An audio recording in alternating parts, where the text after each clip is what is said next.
Hi, Gary Zacharias with the Apologist bookshelf. Oh man, I'm tackling a major book today.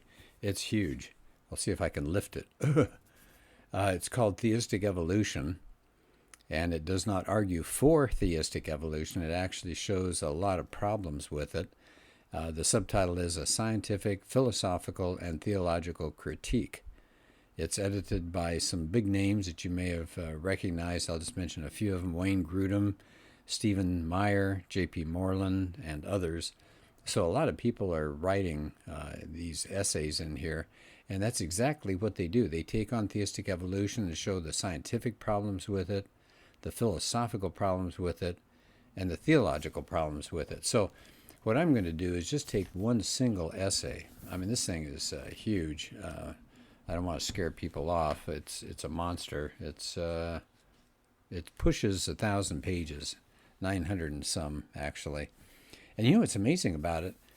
When Stephen Meyer was interviewed, he said he was hoping that a few serious people that really wanted to get into depths of theistic evolution would buy it. But he said this book has actually become quite a bestseller. So that's good to know that people are interested enough to delve into something that could be kind of off-putting as far as the size of it goes. So I'm going to read from and tell you about a chapter by Wayne Grudem. Here's what he calls it. It's in the third section, so I want to look at some of the doctrinal views that clash with theistic evolution. So instead of the scientific or philosophical, we'll look at the theological challenges. So his chapter is number 27. It's called this: Theistic Evolution Undermines 12 Creation Events and Several Crucial Christian Doctrines. So I like what he does. He starts off with a brief definition of theistic evolution, and then the 12 items that he feels theistic evolution has gotten wrong that conflict with the creation account in Genesis 1 to 3. So what's his definition for the theistic evolution?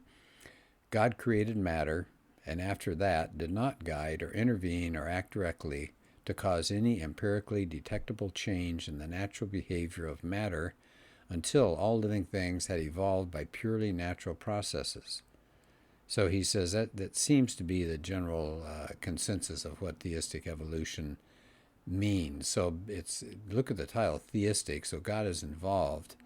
Well, he's involved, at least from their perspective, of creating the matter, and then stands back and doesn't intervene directly to cause anything that you can see. In other words, purely natural processes are going to bring about all living things. Well, how does that clash with Genesis 1 to 3, at least according to Wayne Grudem? Well, I'm going to go through them, but it's going to take a while, okay? So give me a few minutes here. Let's do the 12 theistic evolution beliefs that conflict with the Bible. All right, ready? Number 1, Adam and Eve were not the first human beings, and they may have never existed. Now that's what theistic evolution says. So some Christians who support theistic evolution think that those early chapters of Genesis were symbolic, and that Adam and Eve never existed, or there may have been thousands of human beings on earth and God chose to relate to just Adam and Eve and designate them as representatives of the entire human race. And he notes that conflicts definitely with Genesis 1 and 2. So I'm going to skip a lot of his proof. So we'll go beyond that. He says, if you look at Genesis 1 through 3, he said it's not really poetry or allegory. He says it doesn't look like Hebrew poetry. It doesn't look like a metaphor. It doesn't look like allegory. He says it's a single historical document, and he explains why. And even in the New Testament, Jesus talks a lot about Adam as the first human being. All right, so there's the first problem theistic evolution has, the one way it clashes with traditional Christianity. Here's a second problem. Adam and Eve were born from human parents. This is the theistic evolution view. They maintain Adam and Eve even if they existed. We're ordinary human beings with human parents. But, of course, that conflicts with the text of Genesis. Genesis says God directly formed the man of the dust of the ground. All right, so here's number 3. Now, by the way, you have to decide if you're going to buy into the Bible or theistic evolution. He doesn't try to twist your arm to say one's superior to the other. He's just trying to show you that it clashes with what the Bible says. Here's a third area it clashes. God did not act directly or specially to create Adam out of dust from the ground. Okay, so that's completely different than what Genesis says. Number 4, God did not directly create Eve from a rib taken from Adam's side. Okay, that's the opposite of what Genesis says. 5, Adam and Eve, remember one more time, these are what the theistic evolution people will say. Adam and Eve were never sinless human beings. Well, real clash with Genesis there, huh? Number 6, Adam and Eve did not commit the first human sins, for human beings were doing morally evil things long before Adam and Eve. But if you read Romans 5, for example, Paul says sin began with Adam and Eve. Number 7, human death did not begin as a result of Adam's sin, for human beings existed long before Adam and Eve, and they were always subject to death. Well, again, you look at Paul in the New Testament, he states explicitly in Romans 5 that human death came into the world through Adam's sin. Here's what Paul says. Therefore, just as sin came into the world through one man, and death through sin, and so death spread to all men because all sinned. So it's definitely talking about human death there. Okay, so that was number 7. Here's number 8. Not all human beings have descended from Adam and Eve, for there were thousands of other human beings on earth at the time that God chose 2 of them as Adam and Eve. All right, so the story here from the theistic evolution perspective is that the Adam and Eve of their story were just 2 individuals among thousands on earth. And so therefore not all human beings descended from Adam and Eve. But Genesis portrays Adam and Eve as the first 2. And God says to them, be fruitful and multiply. The earth had no humans, so Adam and Eve were to begin to fill that. Paul in the New Testament in Acts 17:26, God made from one man every nation of mankind. So plenty of verses clash with that view. Number 9. So remember, these are all theistic evolution perspectives that differ from traditional Christianity. Number 9. Theistic evolution says God did not directly act in the natural world to create different kinds of fish, birds, and land animals. And yet, what does it say in Genesis? And God said, let the earth, and then on day 5, God said, let the waters. Day 6, and God made the beasts of the earth. So it sounds pretty specifically that God did create that. All right, so that's the next one. Now we're up to 10.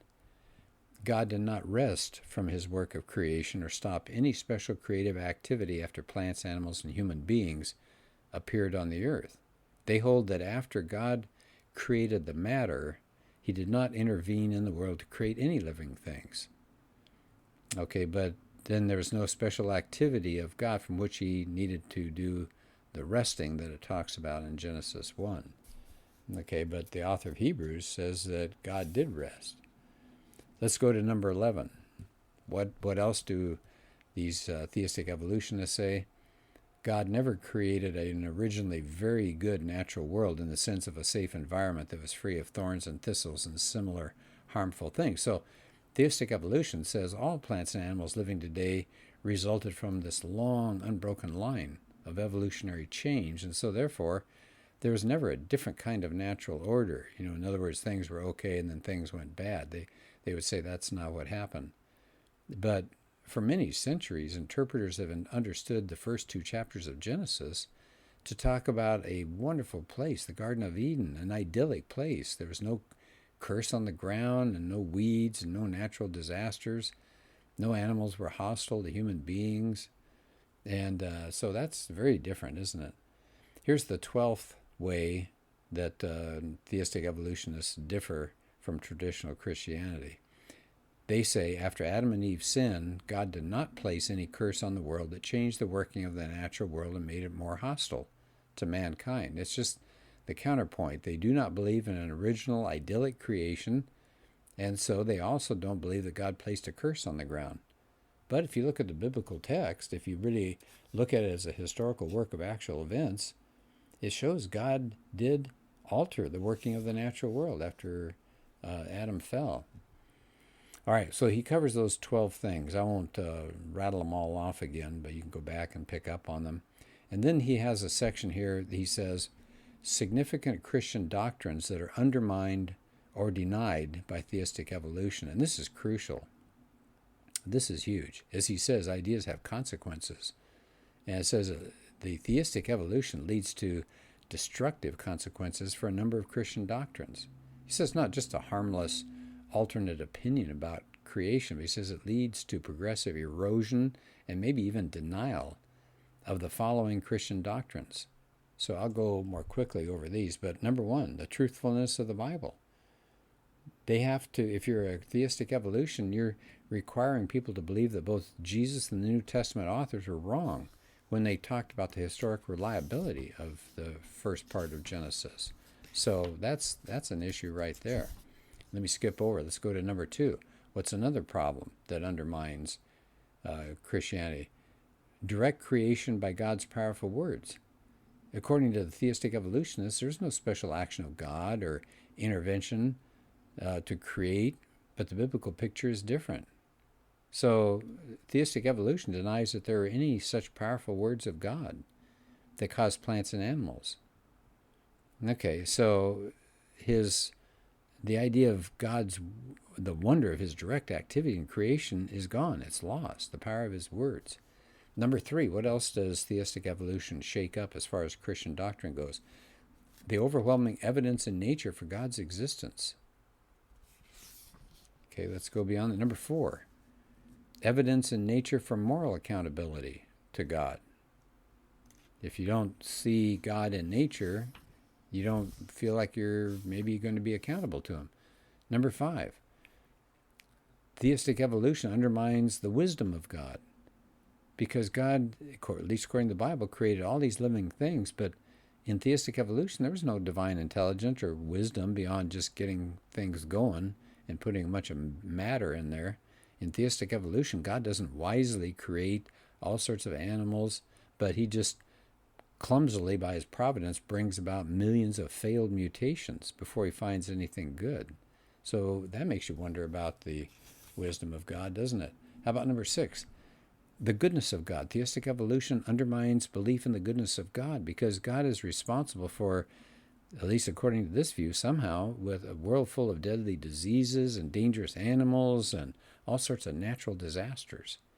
Number seven, the moral justice of God is challenged with theistic evolution because the earliest human beings that were somehow created were sinful, committing all sorts of morally evil deeds, even before God intervened. If that's the case, it sounds like God himself is responsible for human sin. He never created sinless human beings who had a choice to obey him or not. Number eight, human equality. According to theistic evolution, some human beings have evolved primarily from one group, while others evolved from another group of early humans. But that means there's no foundational physical unity to the human race. Number nine, the atonement. Oh my goodness. It challenges atonement. Paul links the historicity of the sin of one man, Adam, and the unity of the human race represented by Adam to the effectiveness of the atonement by Christ. If we deny that sin came into the world through Adam, and if we deny that all humans have descended from Adam, then Paul's argument about the unity doesn't work. And then the idea of the redeemed by Christ doesn't work. Theistic evolution undermines the doctrine of the atonement. Number 10, it also shakes the value of the resurrection. Paul links the unity of the human race in Adam and the reality of death coming to everybody through the sin of Adam, and he contrasts that with the resurrection of Jesus to bring new life. But if we say death didn't come into the world through Adam, and if we deny the unity of the human race, then once again, there goes that parallel between Adam and Christ. It doesn't work. It doesn't, theistic evolution actually undermines the effectiveness of the resurrection to give new life to everybody. Number 11, theistic evolution undermines the value of improving on nature. See, according to the traditional Christian understanding of creation, the natural world is not the best it could be. It's under the curse that God placed on it. But according to theistic evolution, there was never a better part of the natural world before the fall.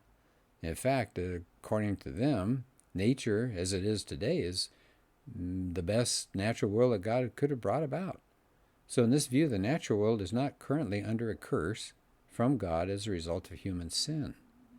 So the conclusion here, and I won't go through all of these again, but it says theistic evolution denies the historicity of these events, and it denies or undermines 11 significant Christian doctrines. So that's his chapter there.